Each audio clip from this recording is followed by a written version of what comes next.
शादी के बाद पहली बार अर्पिता अपने ससुराल कोलकाता जा रही थी। उसके पेट में बच्चा था और उसके चेहरे पर अजीब सी घबराहट थी। कोलकाता पहुंचते ही उसने माँ दुर्गा का आशीर्वाद लिया। उसी दौरान मंदिर की सीढ़ियों पर उसका पैर फिसल गया, पर एक छोटे से बच्चे ने उसे संभलने में मदद किया। तभी उसका पति आया और उसे अपने साथ ले गया, लेकिन घर ले जाने के बजाय वह उसे एक कोठे पर ले जाकर उसका सौदा करने लगा। अर्पिता को अपनी आंखों और कानों पर विश्वास नहीं हुआ। कोठे की एक लड़की ब्यूटी ने उसे खरीदने से सख्त मना कर दिया, क्योंकि वह गर्भवती थी जो अभी उनके काम नहीं आ सकती। पर कोठे की एक और महिला ने उसे खरीदने का आदेश दे दिया, जो उसी छोटे बच्चे की माँ थी जिसने मंदिर में अर्पिता को गिरने से बचाया था। अर्पिता को खरीदने की बात ब्यूटी को पसंद नहीं आया। फिर दोनों ठाकुर माँ के पास गईं। आखिरकार ठाकुर माँ ने अर्पिता को 1.5 लाख रुपए में खरीद लिया। अर्पिता ने अपने पति के सामने गिड़गिड़ाया, पर वह मुड़कर भी उसकी तरफ नहीं देखा। कोठे के अंदर ठाकुर माँ ने उसकी शादी की चूड़ियां तोड़कर कहा, जितनी जल्दी हो सके धंधे पर ध्यान लगाओ, वही तुम्हारे लिए बेहतर होगा। अर्पिता की जिंदगी पल भर में उजड़ गई। तभी उसे प्रसव पीड़ा होने लगी। फटाफट दाई माँ को बुलाया गया, जिसके बाद अर्पिता ने एक बच्ची को जन्म दिया। बच्ची के जन्म की बात सुनकर वह अपनी किस्मत को कोसने लगी, क्योंकि बड़ी होने पर इस बच्ची को भी कोठे पर बिठा दिया जाएगा।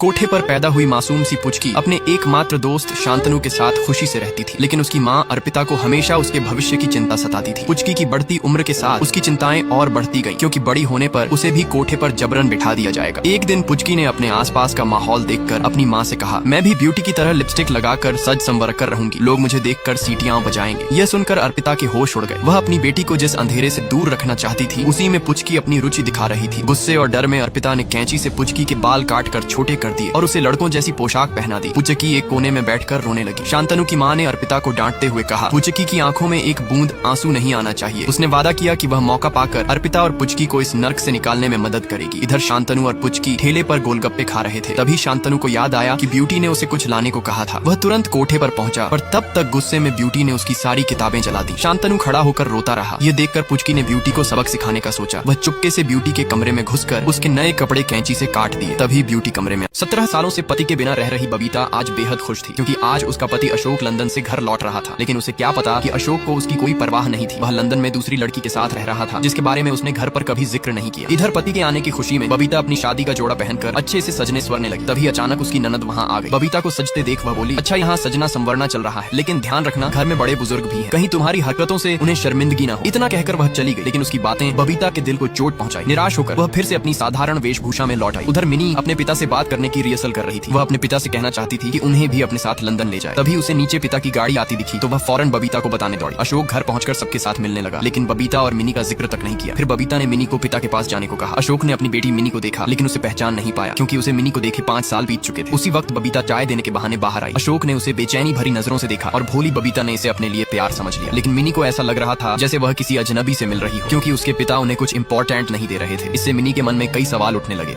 17 साल बाद जब बबीता का पति अशोक घर लौटा, तो बबीता बेहद खुश हो गई, लेकिन उसकी बेटी मिनी के चेहरे पर खुशी के बजाय उदासी छाई हुई थी। उसे ऐसा लग रहा था जैसे वह अपने पिता से नहीं किसी अजनबी से मिल रही हो। अशोक अपने पत्नी और बेटी को कुछ इंपॉर्टेंट नहीं दे रहे थे। इधर बबीता की ननद अशोक द्वारा लाई गई चीजों को हड़प रही थी। ये देखकर बबीता की सास बोली, तुमने बबीता और मिनी के लिए कुछ छोड़ा भी या नहीं? तब अशोक ने मिनी के लिए एक गुड़िया निकाली। दरअसल आखिरी बार जब उसने मिनी को देखा था, वह गुड़िया के साथ खेलती थी। ये सब देखकर मिनी और उदास हो गई। बबीता ने उसे समझा बुझाकर मनाया, लेकिन मिनी के मन में अब भी कुछ चल रहा था। वह अशोक से उनको लंदन ले जाने की बात करना चाहती थी। रात को जब अशोक सोने के लिए कमरे में आया, मिनी ने उनसे अकेले में कुछ जरूरी बात करने की इच्छा जताई, लेकिन उनकी दादी ने पहले कूलर चलाने को कहा। मिनी ने जैसे ही कूलर चलाया, पूरा घर अंधेरे में डूब गया। थोड़ी देर बाद बिजली तो लौट आई, लेकिन कूलर खराब हो गया। इतनी गर्मी में अशोक के सोने की चिंता सबको सताने लगी। तभी अशोक की बहन ने सुझाव दिया, क्यों न भाई आज माँ बाबा के कमरे में सो जाए, वहाँ ऐसी है तो उसे आराम से नींद आएगी। सबको उसकी बात पसंद आई, लेकिन बबीता और मिनी मायूस हो गई, क्योंकि वे अशोक से ढेर सारी बातें करना चाहती थी। फिर अशोक छत पर जाकर लंदन वाली लड़की से बात करने लगा। लड़की अशोक से अपने रिलेशन के बारे में घर वालों को बताने की बात कर रही थी। तभी बबीता वहाँ आ गई। उसे देखकर अशोक हक्का बक्का रह गया।